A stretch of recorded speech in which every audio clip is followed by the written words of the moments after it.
এখন আমরা ফোন কিনতে গেলে মেজরিটি অফ আস আমরা কিন্তু বড় ফোন পছন্দ করি, এবং শুধু বড়ই নয়, সেটার ক্যামেরা, ব্যাটারি ব্যাকআপ এবং পারফরমেন্সও কিন্তু ভালো খুঁজি। আইফোন XS ম্যাক্স ছিল অ্যাপেলের সর্বপ্রথম বিগার ডিসপ্লেওয়ালা ফোন। এই ফোনটা 2018 সালে লঞ্চ হয়েছে।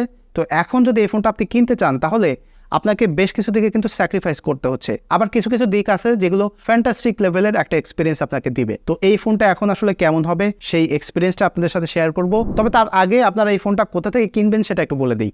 দেখেন, এই ফোন নয়, শুধু যে কোনো ব্র্যান্ডের নতুন পুরাতন ফোন যদি আপনি কিনতে চান বা আপনার হাতের পুরাতন ফোন এক্সচেঞ্জ করতে চান তাহলে MK মোবাইল পয়েন্টে কন্ট্যাক্ট করতে পারেন। তাদের শোরুমের ঠিকানা, ফেসবুকের লিঙ্ক, ফোন নাম্বার এই ভিডিও ডেসক্রিপশনে আমি দিয়ে দিচ্ছি। এখন ফোন নাও কিনলে তাদের ফেসবুক পেজে একটু লাইক দিয়ে রাখেন।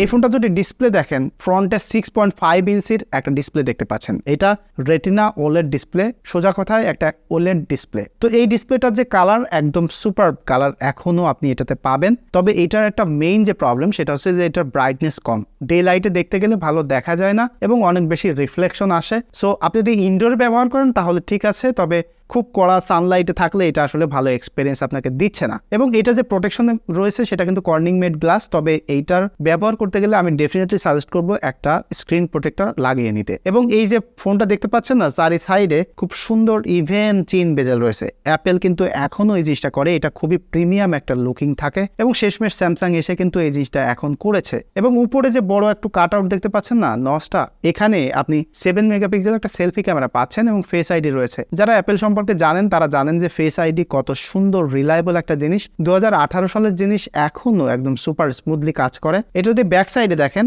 এখানেও একটা কর্নিং মেড গ্লাস এবং এই গ্লাসটার সাথে এখানে ছোট একটা ক্যামেরা বাম্প আপনি দেখতে পাচ্ছেন। এইটা একদম অ্যাপেলের ওল্ড জেনারেশনের ক্যামেরা বাম্প। এখন তারা একটু খুব স্কোয়ার শেপে গেছে। তবে এইটা আপনি যদি কিনতে চান তাহলে এই জিনিসটা আপনাকে ডিজাইন ওয়াইজ স্যাক্রিফাইস করতে হচ্ছে। তবে এর ভিতরে যে দুইটা সেন্সর আপনি দেখতে পাচ্ছেন, একটা 12 মেগাপিক্সেলের মেইন সেন্সর এবং একটা টেলিফটো লেন্স, এই দুইটার যে ফটোগ্রাফি এখন আপনি এইটার প্রেমে পড়ে যাবেন। আমি ক্যামেরা সেকশনে বলতেছি। তাছাড়া এই ফোনটা যদি আপনি ডান সাইডে দেখেন, এখানে পাওয়ার বাটন, নিচে সিম স্লট, এটাতে আপনি ডুয়াল সিম ব্যবহার করতে পারবেন। সো সেটা নিয়ে প্যারা হচ্ছে না। এবং যদি বটমে দেখেন, এখানে লাইটনিং পোর্ট, 50 ওয়াট পর্যন্ত ফাস্ট চার্জ করতে পারে। তবে এখন এসে এটাকে স্লো চার্জ বলতে হবে। এবং এখানে লাউড স্পিকার সহ স্টিরিও স্পিকার রয়েছে। তবে এটা সাউন্ড কোয়ালিটি খুবই ভালো, এটা নিয়ে আপনার প্যারা হবে না। বাম সাইডে দেখলে উপরে মিউট সুইচ, ভলিউম বাটন এবং ভেরি ক্লিন রয়েছে। তবে এই যে ফ্রেমটা দেখতে পাচ্ছেন না, এটা স্টেইনলেস স্টিলের ফ্রেম। এটা দেখতে আসলে অত বেশি প্রিমিয়াম না, এটা খুব বেশি রিফ্লেকশন লাগে।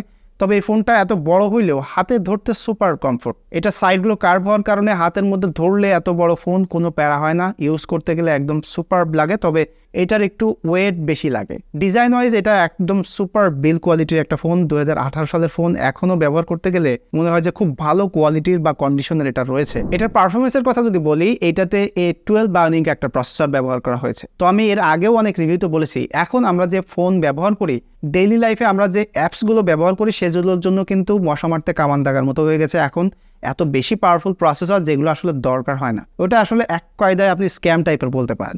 বছরে বছরে একটু ক্লক স্পিড বাড়াচ্ছে, একটু পারফরমেন্স বাড়াচ্ছে, সেটা আসলে অত বেশি ম্যান্ডেটরি আমাদের জন্য না।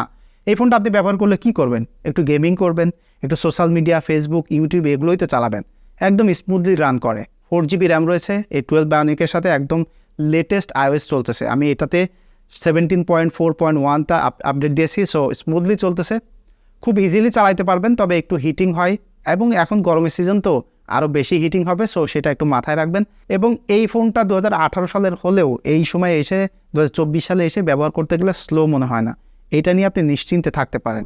এবং এইটার যে ক্যামেরার এক্সপিরিয়েন্স সেটা আসলে মাইন্ড ব্লোয়িং। দেখেন, এইটা আমি ব্যবহার করতে যে একটা ছবি আমি সোশ্যাল মিডিয়াতে রিসেন্টলি আপলোড দিয়েছি, সবাই এটা পছন্দ করেছে এবং যেই শুনেছে এটা XS ম্যাক্স দিয়ে তোলা, লিটারালি সারপ্রাইজড হয়েছে। এটা দিয়ে যদি আপনি প্রপার লাইটে ছবি তোলেন, একদম বেস্ট ফটোগ্রাফির এক্সপিরিয়েন্স পাচ্ছেন। অ্যাপেলের ভিভিড মুড দিয়ে দিলে আর কোনো কথাই নাই। তবে এখানে যে কনসিডারেশন আছে সেটা হচ্ছে যে আপনি এটাতে আলট্রা ওয়াইড সেন্সর পাচ্ছেন না। এটা যে মেইন সেন্সর সেটা 26mm এর ফোকাল লেন্থ। তো এখন স্ট্যান্ডার্ড হিসেবে আমরা সবাই আলট্রা ওয়াইড চাই, আলট্রা ওয়াইড দিয়ে খুব ভালো ভালো ফটোগ্রাফস নেওয়া যায়। তবে সেটা আপনি পাচ্ছেন না। টেলিফটো যে লেন্সটা রয়েছে সেটা 52mm এর focal length, so tight focal length. এইটা দিয়ে ছবি তুলতে গেলে আপনি ডে লাইটে খুব ভালো ফটোগ্রাফি করতে পারবেন। তবে বেস্ট ডাইনামিক রেঞ্জে ক্যাপচার করে তা নয়। তবে আপনি নর্মালি ফটোগ্রাফি করলে না, এটার ছবি আপনার ভালো লাগবে নিশ্চিত। এবং হিউম্যান সাবজেক্টের ছবি তুললে আরও ভালো লাগবে, কারণ অ্যাপেলের যে কালার টোন, ভিভিড মুডের ছবি তুললে নিশ্চিত ভালো লাগবে। তবে আরও একটু স্যাক্রিফাইস আছে, এটা দিয়ে আপনি নাইট মুডে ফটোগ্রাফি করতে পারতেছেন না। ইভেন iPhone 11-এও কিন্তু পাচ্ছেন না। iPhone 11-এ শুধুমাত্র মেইন সেন্সর দিয়ে আপনি নাইট মুডে ফটোগ্রাফি করতে পারবেন। সো নাইট মোডের কথা চিন্তা যদি নাও করেন, তারপরেও আপনি মোটামুটি লো লাইটে ভালো এক্সপোজড পিকচার পাবেন, তবে অনেক বেশি নয়েজ এটা দেখা যায়। সো নাইট মোডে আসলে ভালো নয়, একদম প্রপার লাইটে ছবি তোলেন, বেস্ট ফটোগ্রাফির এক্সপিরিয়েন্স এখনও পাচ্ছেন। তবে এই ফোনটাতে সব থেকে ভালো যে দিক সেটা হচ্ছে এটার পোর্ট্রেটের এক্সপিরিয়েন্স। পোর্ট্রেটের এক্সপিরিয়েন্স ভালো পেতে গেলে অ্যাপেলের সবসময় প্রো ফোন ইউজ করতে হবে এখন, যেমন 11 প্রো 12 প্রো, সেখানে যেমন পোর্ট্রেটের এক্সপিরিয়েন্স পাবেন, এইটাতে সেম পোর্ট্রেটের এক্সপিরিয়েন্স পাবেন। কারণ এটাতে যে টেলিফটো লেন্সটা রয়েছে সেটা দিয়ে আপনি 2x পোর্ট্রেট তুললে না, বেস্ট পোর্ট্রেটের এক্সপিরিয়েন্স পাবেন। কোনোভাবে আপনার মনে হবে না 2018 সালের এইটা ফোন। ভিভিড মুডে ছবি তোলেন, এত সুন্দর বোকে আপনাকে দিবে এবং কালার টোন দেখে আপনার নিশ্চিত ভালো লাগবে। এবং আরেকটা মজার ব্যাপার হলো, এটা দিয়ে ছবি তুললে লিটারেলি কোনো প্রকার প্রসেসিং টাইম নাই। এই বাজেটে আপনি অ্যান্ড্রয়েড ফোন কেনেন, পিক্সেলের ফোন কেনেন, ছবি তুলেন, ক্লিক করলে ওইটা প্রসেসড হয়ে আপনাকে ফাইনাল প্রিভিউ দিতে সময় লাগবে। তবে অ্যাপেলের অ্যাক্রস অল দ্য ডিভাইস ছবি তোলেন, ক্লিক করেন, ব্যাস ডান, একদম ইনস্ট্যান্টলি আপনি বেস্ট ফটোগ্রাফির যে রেজাল্ট সেটাই দেখতে পাচ্ছেন। তারপরে যদি এটা সেলফি ক্যামেরার কথা বলি, দেখেন সেলফি ক্যামেরার যে 7 মেগাপিক্সেল সেন্সর রয়েছে সেটা দিয়ে ভালো শার্প পিকচার আপনি পাবেন। তবে যে প্রবলেম সেটা হচ্ছে আপনি এটার ওয়াইড ভিউ পাচ্ছেন না, এটা একটু টাইট ফোকাল লেন। তো সেলফি তুলতে গেলে 2-3 জন ফ্রেমে থাকলে আটতে একটু প্রবলেম হয়, হাতটা দূরে সরাই নিলে আসলে অত বেশি ভালো এক্সপিরিয়েন্স পাবেন না। তবে এটা দিয়ে যে সেলফি আপনি পাচ্ছেন খুব ভালো শার্প ইমেজ, লো লাইটে ভালো সেলফি হচ্ছে না, ভালো পোর্ট্রেট সেলফিও তুলতে পাচ্ছেন। ওভারঅল সেলফি ক্যামেরার এক্সপিরিয়েন্স ভালো আছে। তাছাড়া ভিডিওগ্রাফির এক্সপিরিয়েন্স কেমন চলুন সেটা একটু বলি। দেখেন এটা অ্যাক্রস অল দ্য সেন্সর, আপনি 4K শ্যুট করতে পাচ্ছেন না, শুধুমাত্র মেইন সেন্সর দিয়ে 4K শ্যুট করতে পারবেন এবং সেলফি ক্যামেরা দিয়ে আপনি ফুল এইচডি পর্যন্ত ভিডিও করতে পারছেন। তো তার কেমন এক্সপিরিয়েন্স, ভিডিওগ্রাফি কেমন, আমি সেন্সর বাই সেন্সর দেখাই দিই, আপনারা দেখে নেন।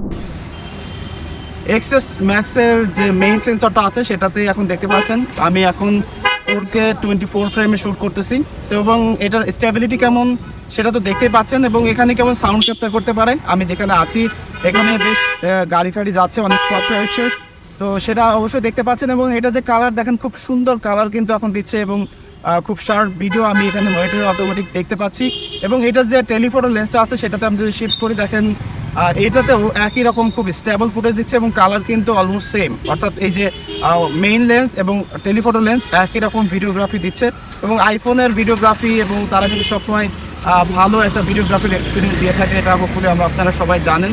এবং 2018 সালের এই ফোনটা দিয়ে আপনি এখন চাইলে যে কোনো লেন্স দিয়ে কিন্তু 4K শ্যুট করে ফেলতে পারতেছেন, সো সেটা কিন্তু খুবই ভালো একটা ব্যাপার। সো যারা ভিডিওগ্রাফি করতে চান তাদের জন্য কিন্তু ফোনটা খুবই ভালো হবে, একদম হতাশ করবে না। এইটার যে ভিডিও কোয়ালিটি সেটা দিয়ে আপনি লিটারেলি যে কোনো মানে প্রফেশনাল গ্রেডের কন্টেন্ট কিন্তু আপনি এটা দিয়ে ক্রিয়েট করে ফেলতে পারবেন। এখন দেখতে পাচ্ছেন সেলফি ক্যামেরার ভিডিওতে, তবে এই ক্যামেরার যে মেইন প্রবলেমটা আমার কাছে মনে হতো সেটা হচ্ছে যে এটা ফোকাল লেন্থ, যেমন হাতটা একদম সোজা করলেও আমি আসলে ফ্রেটা আটকেছিলাম। তো ফোকাল লেন্থ যদি টাইট হয় তারপরেও আসলে ভিডিওগ্রাফি কিন্তু এটা মধ্যে ভালো করে দিচ্ছে, দেখেন খুব সুন্দর ডাইনামিক রেঞ্জ এখানে ক্যাপচার করতে পারতেছে। এবং এটা 4K আমি 24 ফ্রেমে শ্যুট করতে পারতেছি। সো শুটিং করার ক্যাপাবিলিটি ভালো, ভিডিও ক্যাপাবিলিটিও কিন্তু খুবই ভালো, তবে এটার ফোকাল লেন্থটা একটু টাইট। এবং তারপরেও তেমন সাউন্ড ক্যাপচার করতে পারে, আশেপাশে অনেক গাড়ি আছে, এবং স্টেবিলিটি কেমন সেটা অবশ্যই ছোট্ট একটা ভিডিওর মাধ্যমে আপনারা দেখে পেতে পারবেন। এবার আসি যে এইটার ব্যাটারি এক্সপিরিয়েন্সটা কেমন। দেখেন এইটাতে 3174 মিলিঅ্যাম্পিয়ার একটা ব্যাটারি। তো এটা খাতা কলমে আপনি যদি অ্যান্ড্রয়েডের সাথে মিলান তাহলে ছোট একটা ব্যাটারি, তবে অ্যাপেলের ক্ষেত্রে 3100 মিলিঅ্যাম্পিয়ার কিন্তু অনেক। তবে সেই হিসেবে যে ব্যাটারি এক্সপিরিয়েন্স পাওয়ার কথা এটাতে আমি কিন্তু সেই হিসেবে পাইনি। তার কারণ কি, এই ফোনটা 2018 সালের ফোন, এখন খুব বেশি ফ্রেশ কোয়ালিটির ফোন পাওয়া যায় না। ম্যাক্সিমাম ফোনগুলো এখন কিনতে গেলে আপনারা দেখবেন যে হয়তো ব্যাটারি চেঞ্জ করা বা ব্যাটারি হেলথ 75 অ্যারাউন্ড 80% বা 84ও যদি পান তাহলে কিন্তু অনেক পরে কেনা সেই ফোনগুলো। সো এখন যে ব্যাপারটা হচ্ছে কি, যে এক্স্যাক্ট ব্যাটারি এক্সপিরিয়েন্স আমি এটাতে পাইনি। এইটাতে আমি 3 ঘন্টা 20 মিনিট পর্যন্ত স্ক্রিন অন টাইম পেয়েছি। তবে আমার কাছে যেটা মনে হয় যে যদি ভালো ব্যাটারি হেলথ বা ভালো কন্ডিশনের দেখে নিতে পারেন তাহলে ভালো ব্যাটারি এক্সপিরিয়েন্স পাবেন। কারণ 3174 মিলিঅ্যাম্পিয়ারের ব্যাটারি অ্যাপেলের ক্ষেত্রে যথেষ্ট ভালো ব্যাটারির এক্সপিরিয়েন্স দিবে। প্রয়োজনে এই ফোনটা কিনেন না, বাট যদি কেনেন তাহলে পারচেস ডেট দেখবেন, কত আগে কেনা, এটার কোয়ালিটি কী আছে এবং ব্যাটারি হেলথ কতটুকু আছে, এবং একটু বেশ বুঝে শুনে প্রয়োজনে খানিকটা ইউজ করে আপনি লং টাইম ধরে ভিডিও করে বেশ খানিকটা ব্যবহার করে দেখবেন যে ব্যাটারি কী পরিমাণে ড্রেন হয়, তাহলে আসলে হয়তো ভালো এক্সপিরিয়েন্স এটার মধ্যে পাবেন। আদারওয়াইজ ফোনটা কিনে হয়তো ঠকে যেতে পারে, কারণ অনেক পুরাতন ফোন, তো এই ফোনগুলো আসলে দেখে শুনে কিনতে হয়। সো এই ফোনটা যদি আপনারা কেউ ব্যবহার করেন এখন, তাহলে আপনাদের এক্সপিরিয়েন্সটা একটু শেয়ার করবেন, কোন কোন দিক থেকে আসলে খারাপ পাচ্ছেন বা ভালো দিক পাচ্ছেন এখনও। তাহলে অন্যরা যারা আসলে কিনতে চাচ্ছে আমার ভিডিও সহ আপনাদের কমেন্ট দেখেও কিন্তু আরও উপকৃত হতে পারবে, দেখা হচ্ছে পরবর্তী ভিডিওতে। সে পর্যন্ত সবাই সুস্থ থাকবেন, ভালো থাকবেন। ধন্যবাদ সবাইকে।